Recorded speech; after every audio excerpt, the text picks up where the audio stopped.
Good evening, everyone.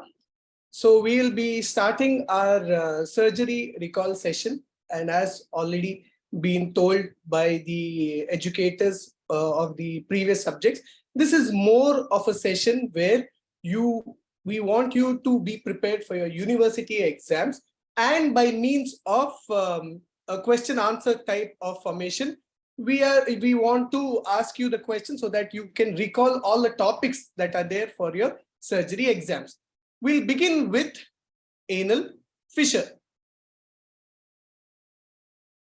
So the first question is, anal fissures are tear in the anal canal from the anal verge to the dentate line.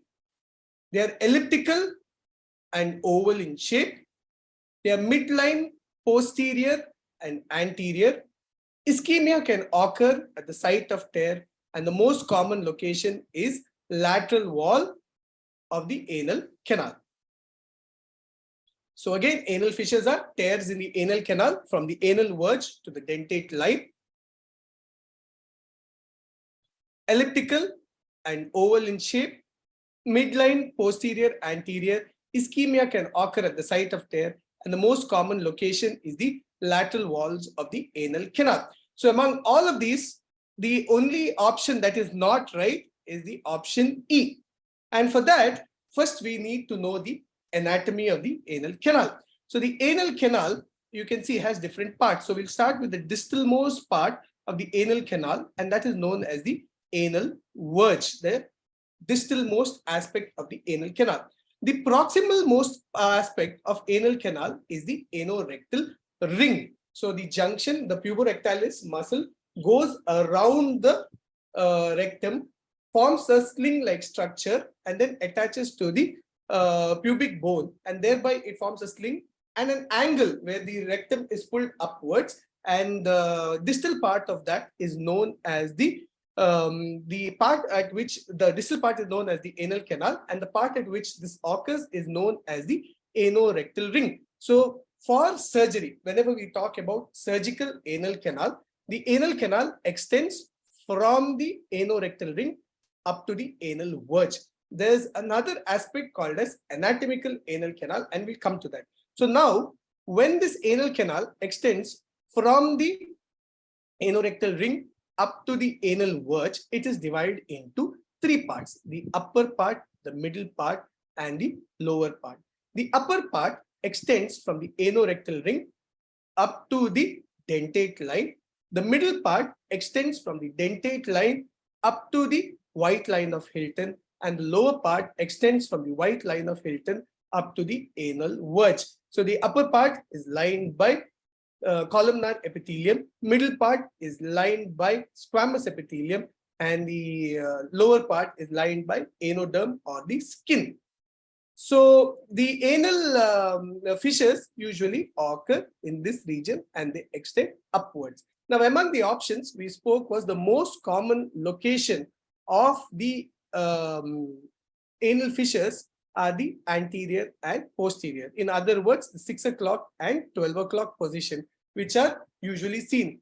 Any fissures which occur in locations other than these, the anterior and posterior, should give you should take you towards a diagnosis of diseases other than the common fissure, that is like Crohn's disease, ulcerative colitis, HIV, tuberculosis, syphilis, and leukemia. These cause fissures in the lateral aspect of the anal canal. Otherwise, normally fissures occur anterior or posterior, that is at 6 o'clock and 12 o'clock position. So that was the first question.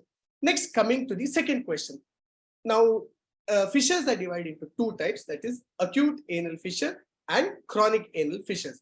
So acute anal fissure is characterized by a deep tear in the lower anal skin, severe sphincter spasm, severe edema, inflammation, severe pain, bleeding, and constipation, feeling of passing pieces of glass or razor blades.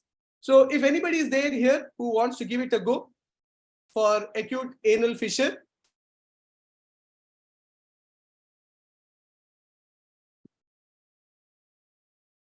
Acute anal fissure is characterized by deep tear in the lower anal skin, severe sphincter spasm, severe edema and inflammation, severe pain, bleeding and constipation, and feeling of passing of pieces of glass or razor blades.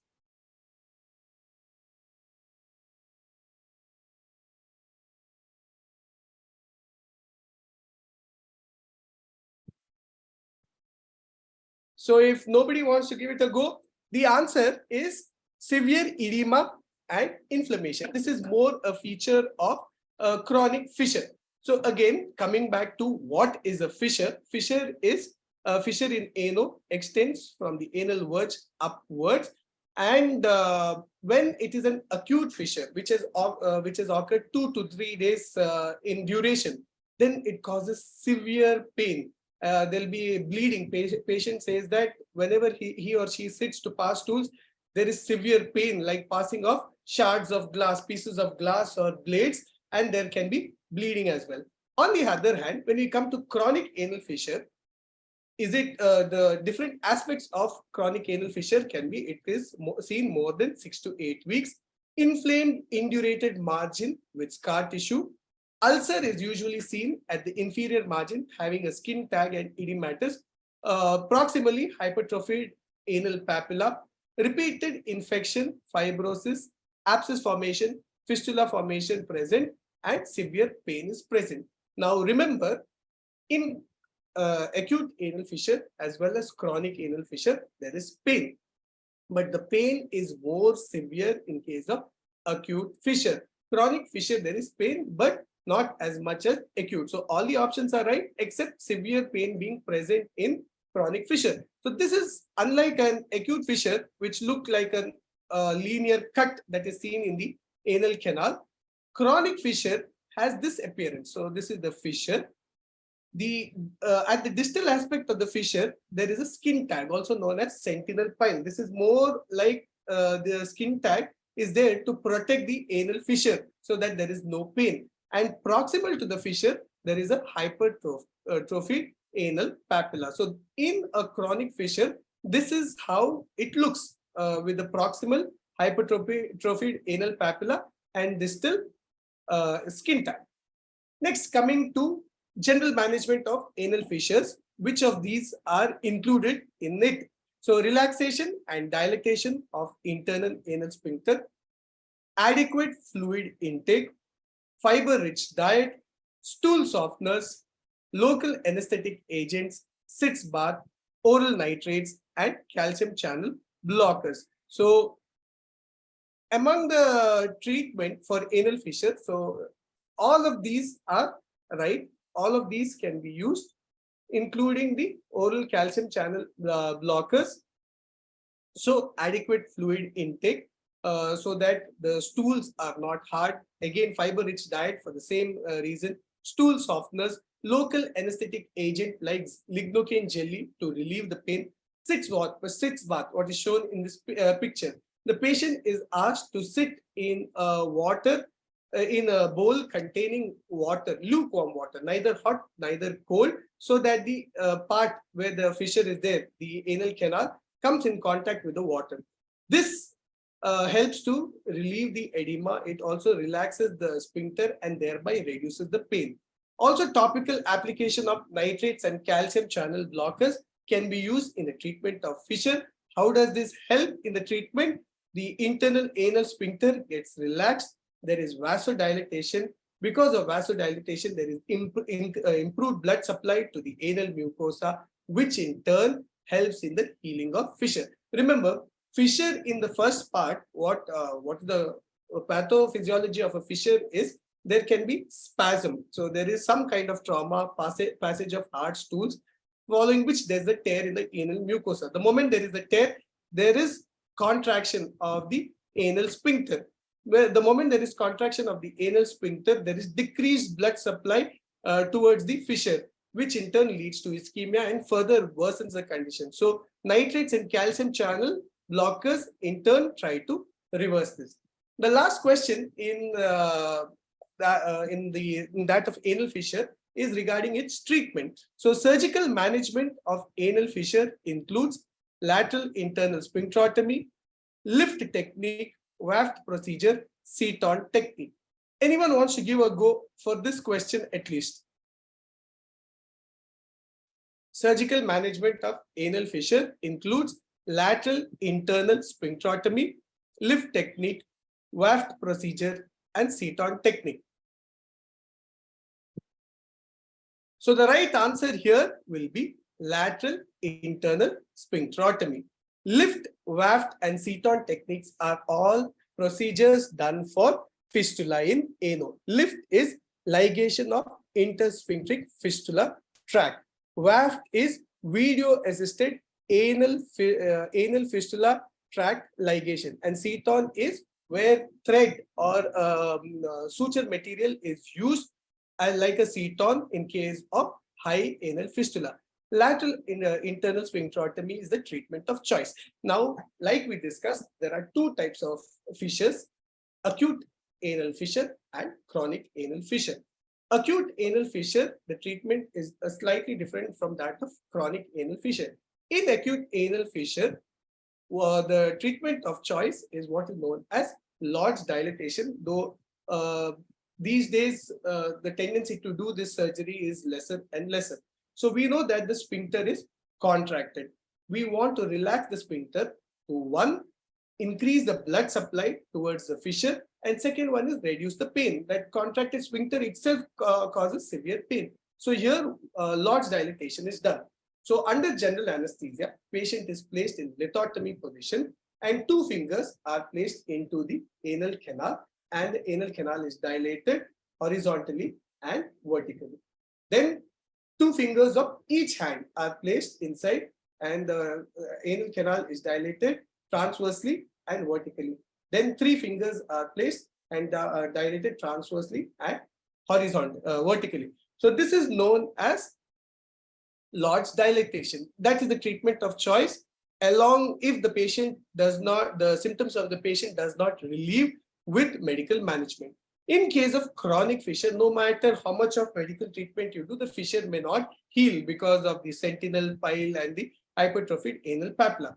Here, lateral internal sphincterotomy is done. So from this picture, you can see that there is an internal sphincter, which is nothing but the thickened circular muscle fibers of the rectum. The circular muscle fibers are the inner layer of the muscle fibers of the rectum. The outer layer is the longitudinal layer. So when they come down, they become specialized where they become thickened and become the internal sphincter. This is the external sphincter. So under general anesthesia, in lithotomy position, again, a 11 number blade is passed in the intersphincteric groove between the internal sphincter as well as the external sphincter, and the distal most fibers of the internal sphincters are cut. Remember, only the distal fibers are cut. If the entire internal sphincter is cut, then the patient will have fecal incontinence. It is an involuntary muscle. So only the distal fibers of the internal sphincter is cut. Thereby, the pressure or the contraction of it is cut up to the level where the fissure is extending. Thereby, the contraction of the muscle does not take place distally, and thereby the fissure will heal. So that is the treatment of chronic fissure, and that is lateral internal sphincterotomy. Next, we come to fistula in ano. So the first question in fistula in ano is classification. You have to remember that the cause for fistula in ano is a abscess. So first question is classification of anorectal abscess: perianal abscess, psoas abscess, ischiorectal abscess, pelvic abscess, submucous abscess, fissure abscess. So perianal abscess, psoas abscess, ischiorectal abscess, pelvic abscess, submucous abscess, and fissure abscess. So the wrong answer, all of the answers are right except one, and that is psoas abscess. It is not a type of anorectal abscess. So perianal abscess, you can see an abscess which occurs just around the anal canal. Ischiorectal abscess, which goes lateral to the external sphincter. Submucous abscess, just beneath the mucosa of the anal canal. Pelvirectal abscess and fissure abscess. So why should a patient develop an abscess? It is because there are if we go back to the anatomy, We know that this is the internal sphincter, this is the external sphincter. Somewhere here between the internal sphincter and the external sphincter are the anal glands. The anal glands, the opening of these anal glands come into the anal canal just above the anal walls. Just above the dentate line, there are the anal walls. In that, there are the anal sinuses, which are the openings of the anal canal, of the anal glands.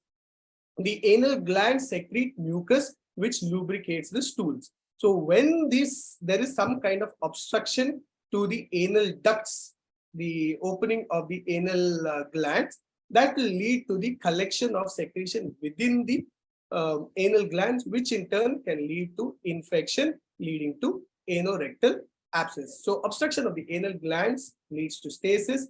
Bacterial overgrowth leads to the formation of abscess. Now, when this abscess extends to the anoderm, comes downwards, it forms the perianal abscess. So it has come downwards, it forms the perianal abscess. It goes across the external sphincter into the ischiorectal fossa. It is called as ischiorectal abscess. So from here, the pus has gone lateral to the external sphincter. It leads to the formation of ischiorectal abscess. It goes upwards, that it goes in the plane between the external sphincter and internal sphincter. It goes upwards and it leads to the formation of pelvic abscess. And if it remains just below the mucosa of the anal canal, then it is known as submucous abscess. So these are the different classification of the perianal abscess. So what is the etiology of anorectal abscess? It can be seen in diabetics and immunocompromised individuals. It can be because of injury to the anorectum. It can be because of cutaneous infection. It can be because of perianal hematoma, which in turn gets infected. Any post-anorectal surgery, Crohn's disease, tuberculosis, and IBD. So the answer, all of these are right except inflammatory bowel disease, because inflammatory bowel disease, other than ulcerative colitis and Crohn's, they do not cause the anorectal abscess. Rest all can cause anorectal abscess. What are the clinical features of perianal abscess? So on digital rectal examination, it elicits severe tenderness. Yes, it is true. Severe throbbing pain. Yes, it is patient will have severe throbbing pain. Tender swelling. Yes, it is present. Erythema can be present. Fluctuation may or may not be present. One point to remember, all the answers here are right. In a perianal abscess, you don't wait for the fluctuation to be present. In all abscesses, we say that fluctuation test should be positive. Here, in the perianal abscess as well as in breast abscess, there are two conditions where we don't wait for fluctuation to be present. What is the treatment of perianal abscess? Incision and drainage, antibiotic, warm sitz bath, steroid administration, bulk forming supplements, and analgesics. And yes, all the answers are right except one. You don't use steroids in perianal abscess. There is no indication for steroid administration in perianal abscess. So incision and drainage, antibiotics are given, incision and drainage is done, antibiotics is given, warm sitz bath are given, bulk forming fiber supplements are given so that patient doesn't pass hard stools, and analgesics are given. When incision and drainage is done, a cruciate incision like a cross is placed in the perianal region as close to the anal canal as possible. This is very important point to remember. Cruciate incision as close to the perianal, as close to the anal canal as possible, so that in case the patient does develop a fistula in ano, the tract is very small. What is fistula in ano? Goes from external opening to an internal opening within the anal canal, from the skin to the anal canal. So you put the incision as close to the anal canal as possible. In case the patient develops a fistula, then the tract is very small. Cruciate incision is placed so that all the abscess cavity can be drained, the locules can be broken, and the skin does not close. In case the skin closes before the abscess cavity is filled with granulation tissue, it leads to the formation of a potential space, which in turn can lead to development of abscess again.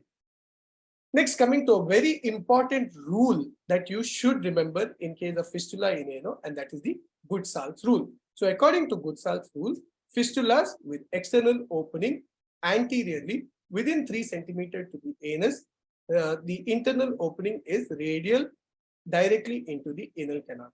Fistulas with external opening anteriorly more than 3 centimeters to the anus as a curvilinear course opens posteriorly at 6 o'clock position. Fistulas with external opening posterior to the anal tract, curvilinear fashion the tract is, and the posterior midline opening of the internal opening.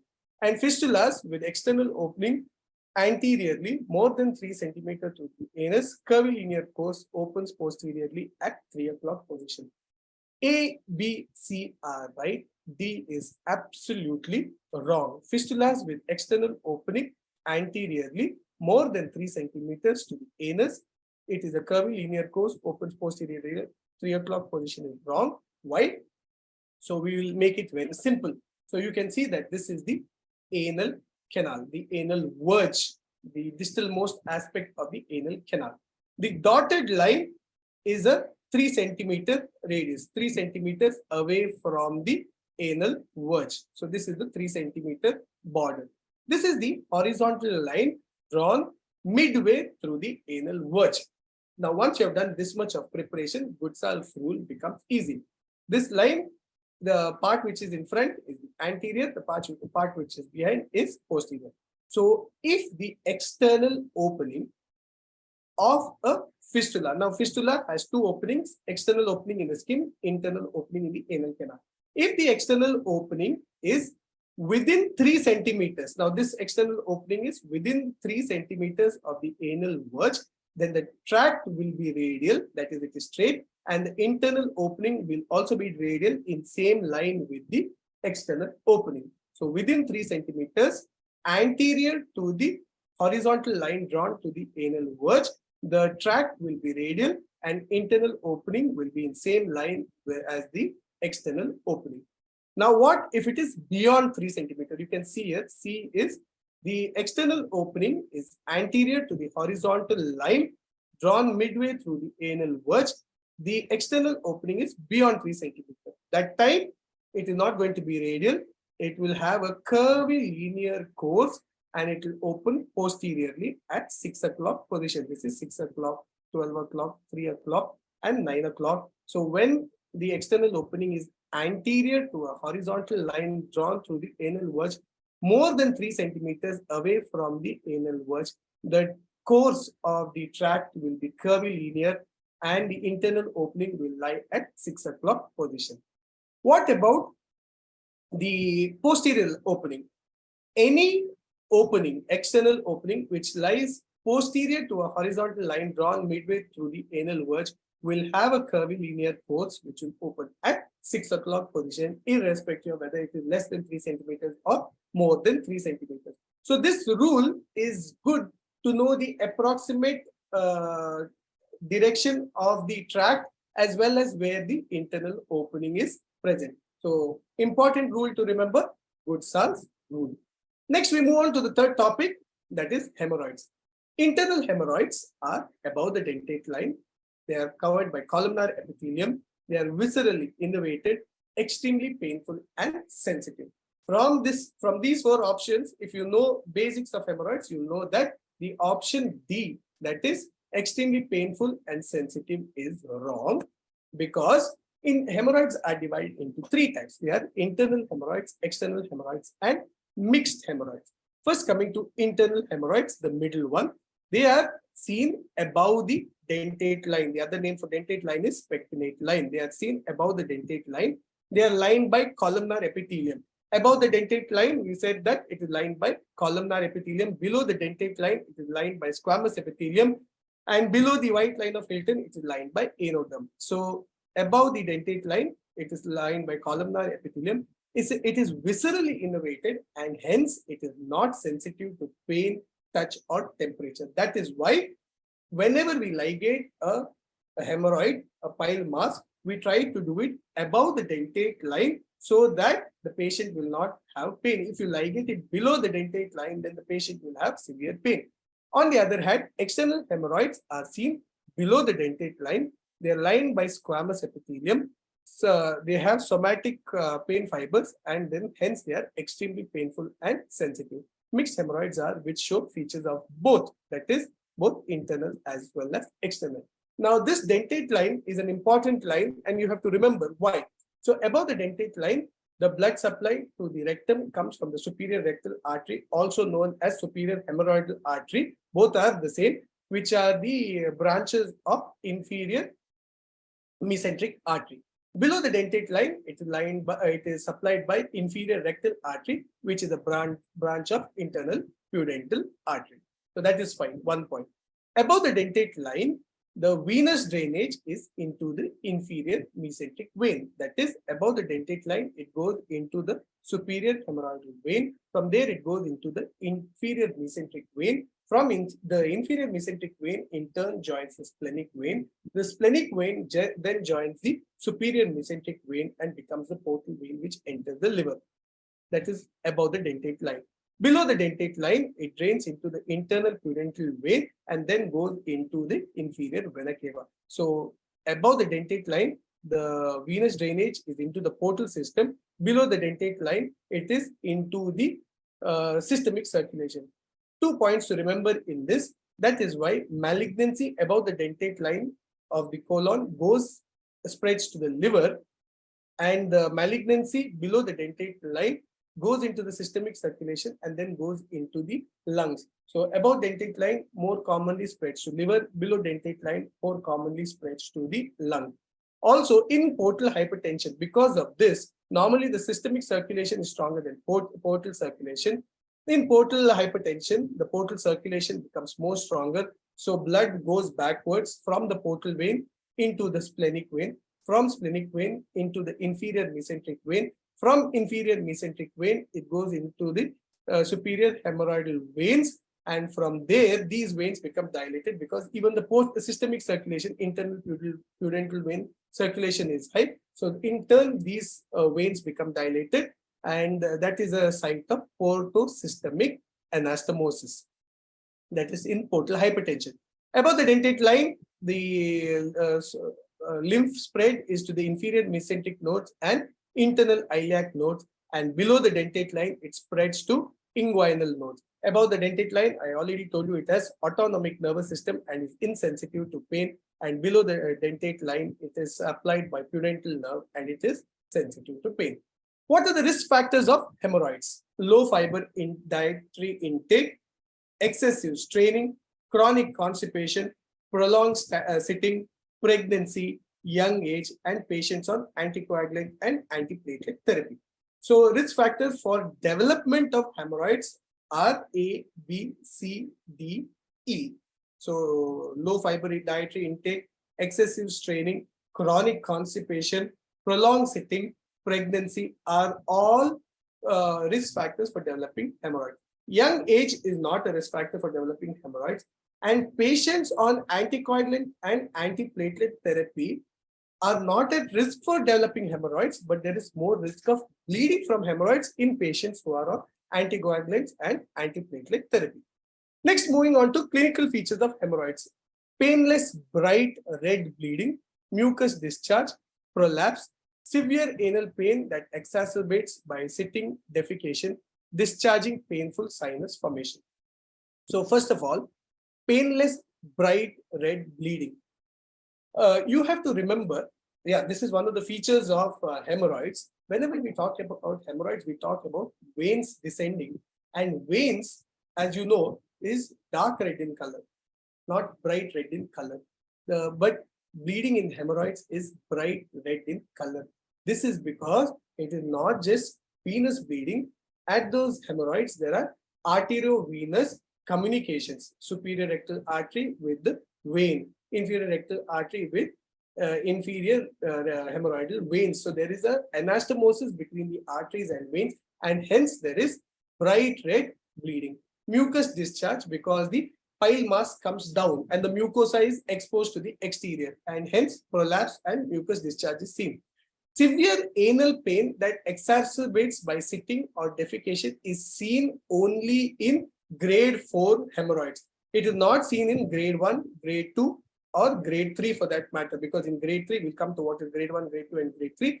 Grade 4, there is severe anal pain that exacerbates by sitting and defecation. Otherwise, Hemorrhoids is usually a painless condition. The complaint is more of mass per rectum, which either goes back by itself or has to be manually reduced, or there is bleeding.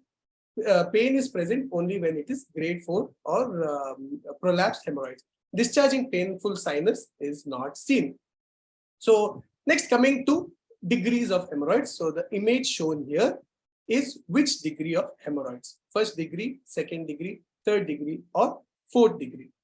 So from this image, though it might be a little difficult to understand, let's instead go into the degree of hemorrhoids. What are the 4 degrees? So you can see here, this is the anal canal, this is the internal sphincter, this is the external sphincter.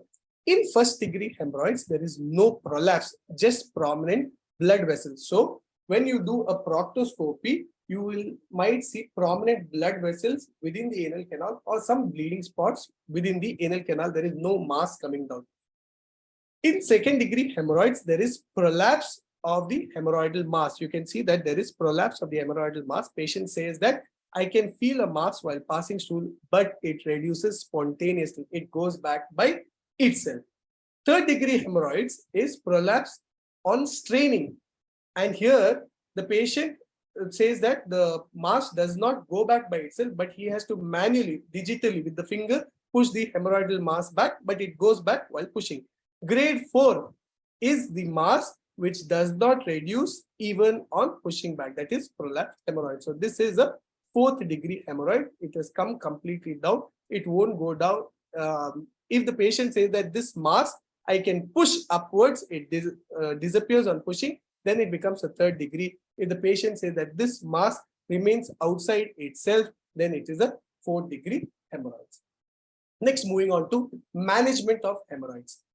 So management of hemorrhoids includes all except provide symptomatic relief, increase fluid intake, high fiber diet, avoid straining, 6 baths 2 to 3 times a day, local anesthetics, vasoactive agents, corticosteroids, shaving of the affected regions. All of the answers are right except the last one, that is shaving of the affected region. Because this shaving of the affected region, that perianal region, comes into play only in one condition, and that would be pilonidal sinus. You don't want that hair to get sucked into the sinus, and that is why patients are advised to shave the area. Otherwise, all of these are included in the management of hemorrhoid. That is, you want to provide symptomatic relief. What are the symptoms? Bleeding. Second one is pain. Increase fluid intake so that there is no passage of hard stools, which in turn will cause increased pain. High fiber diet, again to improve the stool consistency. Avoid straining. 6 bath in lukewarm water. The patient is asked to sit so as to reduce the edema. Local anesthetics in case it is grade 4 hemorrhoids, vasoactive agents, and corticosteroids. And then coming to management of hemorrhoids, what are all the modalities used in the management of hemorrhoids? Each of these is a modality used in the treatment of management of hemorrhoid. That is, sclerotherapy is used, bipolar diathermy is used, infrared coagulation, direct current therapy, hemorrhoidal tissue destruction and fixation, hemorrhoidectomy, hemorrhoidopexy, and Doppler guided hemorrhoid artery ligation. So the first one we come to is sclerotherapy. You can see an anoscope is passed into the anal canal, and then with a spinal needle, sclerosant, which is usually sodium tetradecyl sulfate, sodium morphoate, 3 to 5 ml, is introduced into the hemorrhoidal mass. What this does is that it causes aseptic inflammation, and since there is inflammation, that inflammation causes the hemorrhoid mass to stick to the anal canal, and thereby it prevents the downward displacement of the hemorrhoidal mass. So that is sclerotherapy. Second one is 3 therapies that can be shown together. That is the direct current therapy, infrared coagulation, and bipolar diathermy. Again, under the visual anoscopic visualization, the hemorrhoidal mass is seen, and direct current ligation of the pile mass is done so that it causes aseptic inflammation and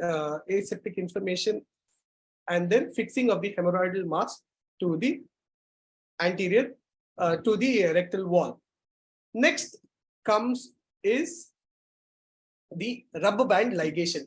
This is a procedure usually reserved for elderly individuals who cannot undergo a surgery because of some reason where they cannot undergo anesthesia, whether it is spinal or general anesthesia, but they have a pile mass which needs treatment. So here, under anoscopic view, an anoscope is passed, a device which shoots rubber bands into the anal canal. So the device under vision goes and sees the pile mass. The pile mass is sucked into the device. The pile mass gets sucked into the device, and then a rubber band is fired so that the rubber band goes and ligates the neck of the pile mass. Now, what happens is you keep this hemorrhoidal rubber band ligated hemorrhoidal mass for around 1 to 2 weeks. The necrosis occurs slowly, and then the mass along with the rubber band falls off after 2 or 3 weeks. Very carefully it should be done, because like I said, it should be fired above the dentate line. If it is fired below the dentate line, it can lead to severe pain for the patient. So that is a rubber band ligation of the pile mass. Next, coming to two surgeries that you should know, that is the open surgery, that is Milligan-Morgan's method, and closed method. Both are open surgeries itself, but it is called as open method and closed method. I'll tell you why. Open method is Milligan-Morgan's method, where each pile mass is ligated individually at 3 o'clock, 7 o'clock, and 11 o'clock position. And in the end, this is how it should look. It should look like a 3-leafed clover. What we mean by this is there should be adequate skin margin between each of the hemorrhoidal masses that have been removed. If there is no skin between each of the pile mass, then it can lead to stenosis. So this is, and then the wound is kept open. You can see this is a raw area. The pile mass was removed, and now this is a raw area. So this is Milligan-Morgan's method. In closed method, that is Ferguson's technique, the same procedure is done, except that after removal of the pile mass, that open wound is closed. You can see here, the pile mass was removed. There is an open wound. The open wound is now closed, and then that is why it is known as closed technique. And the last technique for the management of hemorrhoidal mass is stapler technique. So an anoscope is passed into the anal canal. A stapler with the anvil is passed into the anal canal. Then the hemorrhoidal mass moves into the stapler. The anvil is closed over the pile mass, and then the stapler is fired, leaving behind a nice stapler line all around in the anal canal, and only the pile mass is removed. So these are all the various modalities that can be used in the treatment of piles. Our next topic is carcinoma colon. So risk factors of carcinoma colon includes history of polyps and bowel disease, hereditary family syndromes, Down syndrome, family history of carcinoma colon, age, race and ethnic background, diet, overweight and lack of exercise, smoking, and diabetes. So almost all of these are risk factors for the developing of carcinoma colon, except diabetes is not a strong risk factor in the development of carcinoma colon. So what are the risk factors for the development? Age. So 9 out of 10 cases above the age of are seen above the age of 50 years. History of polyps. And what kind of polyps? If there are polyps which are large in size, more in number, and high frequency or specific types of polyps, more risk of developing carcinoma colon. History of bowel diseases such as ulcerative colitis and Crohn's disease. And as the duration, now patient had, if the patient is diagnosed to have ulcerative colitis today, the risk of developing carcinoma colon goes on increasing as the years go by. So longer the duration the patient has lived with the ulcerative colitis, more chances of him or her developing carcinoma colon. Hereditary family syndromes like familial adenomatous polyposis or Lynch syndrome. Family history, close relatives with carcinoma colon, and there is increased risk if it is detected before the age of 60 years. The other risk factors are testicular cancer survivors. So these testicular patients who have undergone treatment for testicular cancer with platinum-based chemotherapy they have more chances of developing carcinoma colon later on. Race and ethnic backgrounds also play a role in the development of carcinoma colon, as it is seen more common in African American and in the Ashkenazi Jews. Diet rich in animal fat and red meats and processed meats are a risk factor for developing carcinoma colon. Increased obesity, increased weight, that is overweight, and lack of exercise are both risk factors for developing carcinoma colon. Smoking increased risk of incidence and death, 30 to 40% more likely to die of colorectal cancer. Alcohol also causes increased risk of colorectal cancer, and it is seen in 30% of individuals with increased risk and death rate in carcinoma colon. So one point that you should remember while writing your answers for university exam, this is one diagram you should draw, that is the Haggett's invasion of malignant polyp. So this is a sessile polyp, it's a pedunculated polyp. Level 0 is non-invasive carcinoma only over the summit of the polyp. Level 1 is invasion into the head of the pedunculated polyp. Level 2 is invasion into the neck of the pedunculated polyp. Level 3 is invasion into the stalk of the pedunculated polyp, and level 4 is invasion to the base of the pedunculated polyp. So this is in case of pedunculated polyp. In sessile polyp, every lesion is level 4 itself. There is no level 0, 1, 2, 3, 4 because there is no stalk. So everything is level 4. Haggett's classification, do keep it in mind when you're writing if your main question or 5-mark question comes as carcinoma colon. Clinical features of carcinoma colon include diarrhea, constipation, and narrowing of stools, constant urgency to evacuate bowel, bleeding per rectum, cramping or steady stomach pain, weakness and fatigue, unexplained weight loss, and dyspareunia. So patient with carcinoma colon will have diarrhea and constipation, as well as narrowing of the stools can also be present if it is present more in the lower part of the colon. There is constant urgency to evacuate the bowel because there is a mass there and the patient constantly feels as if they want to pass stools. There can be bleeding per rectum as well, especially if it is in the sigmoid colon.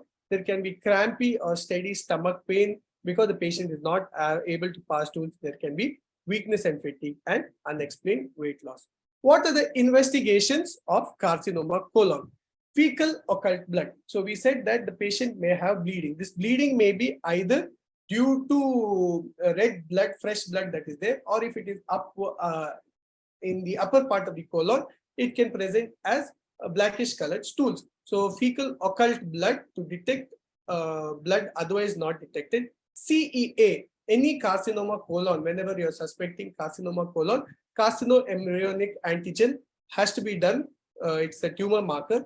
Endoscopy, that is colonoscopy, where the scope is passed into the colon. The growth is identified, how far from the anal canal, that is the anal verge. Biopsy is taken to prove the diagnosis. Blood culture not needed in case of carcinoma colon. Blood culture does not play a role in carcinoma colon. Double contrast barium enema. So double contrast barium enema, where barium as well as air is used, and thereby the interior, what we call as a virtual colonoscopy, can also be done, and the tumor can be better delineated. CT scan of the abdomen and pelvis, not only to see the tumor in the colon, to see the spread to the lymph nodes as well. Left supraclavicular lymph node biopsy, if there is advanced malignancy which has spread spread to the lymph nodes, the left supraclavicular node, the virtual node, can be positive, and hence a biopsy can be taken from that as well. Liver function test to detect any spread to the liver, which in turn will cause deranged liver function test. Treatment of carcinoma colon includes surgery, radiation therapy, steroid administration, chemotherapy, immunotherapy. So surgery, radiation therapy, and chemotherapy and immunotherapy are the answers. And whenever we talk about carcinoma colon, the tumor can be either in the right-sided colon, can be in the transverse colon, or on the left colon. If the tumor is in the cecum and ascending colon, then a right hemicolectomy is done, where the distal part of the ileum along with the cecum, ascending colon, and proximal 1/3 of the transverse colon medial to the middle colic artery is removed. If the tumor is, so that is known as right hemicolectomy. Distal part of the ileum, cecum, ascending colon, proximal part of the transverse colon to the right of the middle colic artery. If the tumor is higher, that is at the hepatic flexure, then an extended right hemicolectomy is done, where the distal part of the ileum, the cecum, ascending colon, around 2/3 of the transverse colon lateral to the middle colic artery is removed. So here 2/3 of the transverse colon is removed. The middle colic artery also is removed. If the tumor is on the left side, then left hemicolectomy is done, where the lateral 1/3 of the transverse colon, the descending colon, the sigmoid colon is removed. That is the lateral, left hemicolectomy. The chemotherapy in case of carcinoma colon, remember 2 regimens for your exams: Folfox regimen and Kepox regimen. Folfox is folinic acid, 5-fluorouracil and oxaliplatin. Kepox regimen is capecitabine and oxaliplatin. And last topic for the day is carcinoma rectum. So etiology of carcinoma rectum. So almost it will be similar, the etiology both for rectum as well as colon. Family history of rectal cancer, inflammatory bowel disease, pancolitis, familial adenomatous polyposis, defects in mismatch repair genes BRCA1 and BRCA2, red meat fats, and alcohol and tobacco. So the answer here is all, that is family history of rectal cancer, inflammatory bowel disease, pancolitis, familial adenomatous polyposis, red meat fat, and alcohol and tobacco. So everything except defects in mismatch repair genes BRCA1 and BRCA2, which are not involved in carcinoma colon. So etiology, family history of rectal cancer, any first degree relative of a person with rectal cancer shows 2 to 4 times increased risk of carcinoma rectum. Inflammatory bowel disease also, like I told you, as the number of years of ulcerative colitis goes on increasing, more chances of developing carcinoma rectum. Pancolitis, earlier and increased risk for colorectal cancer. Genetic risk factors like familial adenomatous polyposis, defects in mismatch repair genes, that is MSH2 and MLH1, not BRCA1 and BRCA2, defects in mismatch repair genes MSH2 and MLH1, red meat fats, and alcohol and tobacco all play an important role in carcinoma rectum. Common clinical features of carcinoma rectum are bleeding per rectum, spurious diarrhea, tenesmus, sense of incomplete evacuation, constipation, hemorrhoids, anemia, malnutrition, loss of appetite, urinary symptoms, back pain, ascites, liver secondaries, pervaginal bleeding. All of these are right except pervaginal bleeding. So the clinical features of carcinoma rectum are bleeding per rectum. There is a tumor there in the rectum which is continuously bleeding. Spurious diarrhea, again an important point you should write in your exam for carcinoma rectum.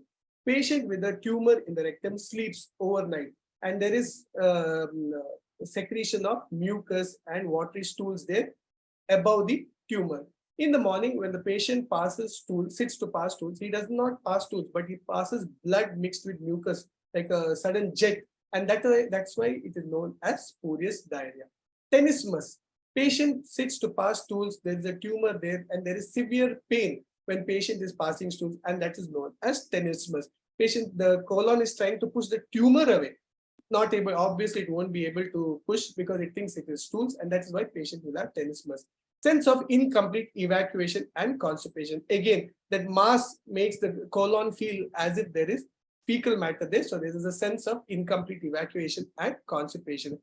Hemorrhoidal mass. There's a tumor in the rectum which pushes the blood vessels, that is the hemorrhoidal cushions downwards, which in turn leads to the formation of hemorrhoids. That is why in elderly patients, before doing the hemorrhoid surgery, very important to palpate for a mass in the rectum because it could be secondary to a carcinoma rectum.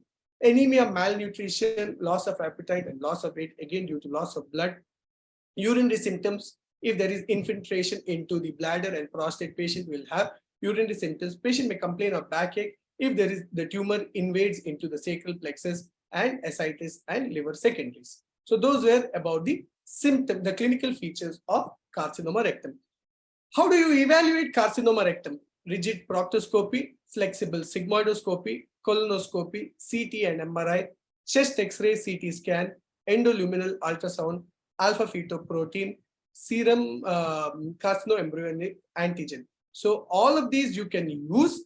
Alpha-fetoprotein you will use only, that is, it is more commonly used for liver secondaries when there is a malignancy in the liver. So if you're suspecting secondaries in the liver, then you can do alpha-fetoprotein. Otherwise, you don't usually do alpha-fetoprotein specifically for carcinoma rectum. Rest all of these can be done for carcinoma rectum. So DRE, that is digital rectal examination, to assess the tumor size, to see whether the tumor is present anteriorly or posteriorly, to look for the mobility of the tumor. Second one is rigid proctoscopy, to see how far the tumor is from the anal verge, because that will decide what kind of surgery has to be done. Again, flexible sigmoidoscopy to see the distance, though it may not be accurate, and to remove. Biopsy, colonoscopy to rule out any other lesion elsewhere in the colon. Abdominal and pelvic CT scan is done to look for whether the tumor is extending into beyond the colon into the adjacent structure, to look for any lymphatic metastasis, and chest X-ray to look for pulmonary metastasis. Then there is something called as endoluminal ultrasound. An ultrasound probe is passed directly into the anal rectum, and then the extent of the tumor along with the perirectal involvement is looked for. So based on this endoscopic ultrasound, it is divided into T1, invasion confined to the mucosa and submucosa; T2, that is submucosa penetration of the muscularis propria, but not through the mesorectal fat. In T3, it is through the mesorectal fat. T4 is invasion into the perirectal fat. N0 is involvement, no enlargement of lymph nodes, and 1 is enlargement of perirectal lymph nodes. CA is also done. Next, coming to local therapy for carcinoma rectum, transanal excision. Second one is transanal endoscopic microsurgery, that is known as TEM. Then comes transanal minimally invasive surgery, that is TAMIS, 5-FU based chemotherapy and radical resection. All of these can be done. So whenever you talk about carcinoma rectum, the local therapy, transanal excision, transanal endoscopic microsurgery, transanal minimally invasive surgery, 5-FU based chemotherapy and radical resection. So first, coming to transanal excision, that is full thickness or mucosal for non-circumferential benign villous adenoma of the rectum. Second one, that the two things that you should know is TEM, that is transanal endoscopic microsurgery, and transanal minimally invasive surgery. So just like laparoscopy, here a specialized proctoscope is passed into the anal canal, and then it has ports for it to use instruments. Looking at the screen, the tumor can be slowly excised from the anal canal, and that is why it is known as transanal minimally invasive surgery, just like laparoscopy, where it is through abdomen minimally invasive surgery.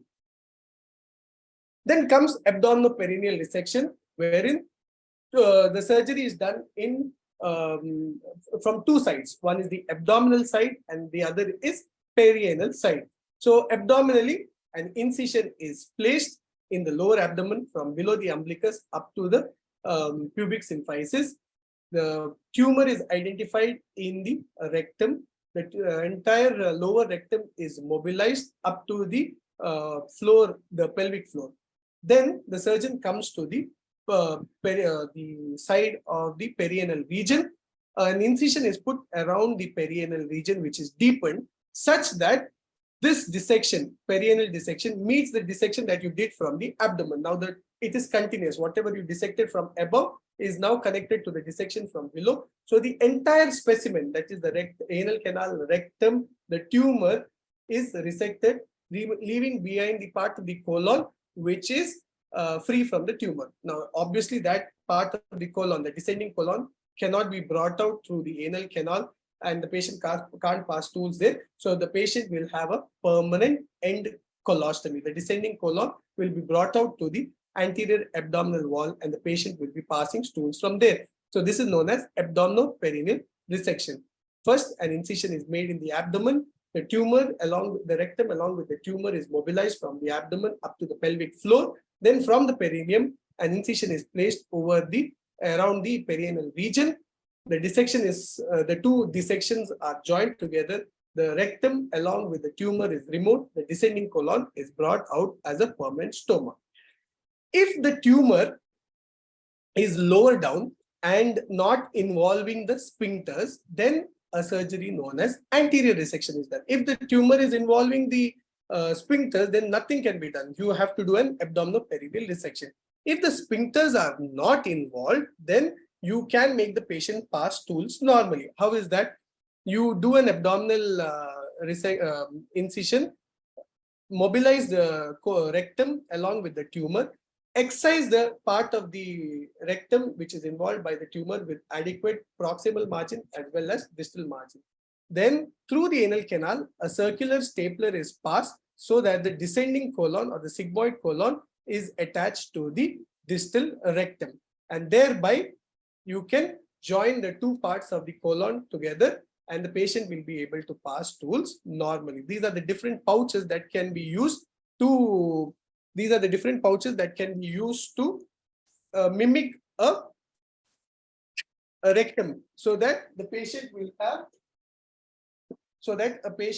have adequate continence to pass stools. Otherwise, the moment the patient has a feeling of passing stools, he has to go to the washroom. Here, this will help in maintaining continence, a J pouch, S pouch or W pouch, so that the fecal matter remains here for a short time. And then when the patient gets facility to pass stools, he can pass stools. So these are the different pouches that can be used. The last type of surgery in advanced malignancy is the HARTMAN'S operation, where the tumor it is an advanced tumor done in elderly patients who are not fit for major surgery. Here the rectal growth is resected, and the upper part of the rectum is closed by sutures, and the proximal part of the colon is brought out as a end colostomy. So this is known as HARTMAN'S procedure. The distal rectum is closed, the sutures are closed there, the tumor is removed, and proximal colon is brought out as an end colostomy. Radiation, remember that only rectal carcinoma responds to radiotherapy, not carcinoma colon. So pre-op RT can be given to downstage the tumor. Intraoperative RT can be used in pelvic wall disease. It is divided into two types, that is short course where 25 grays is given in 5 fractions in 5 days, and long course where 5040 grays is given in 28 fractions in 6 weeks. With this, we come to an end of a heavy-duty surgical recall involving 5 topics. I know it's quite a lot. I hope this, like I told you, is more for your university theory exam rather than an entrance exam. I hope that it has helped you in some way to answer your papers better. So I thank you all for being present for today's surgery recall. Hope to see you in the next session very soon. Thank you.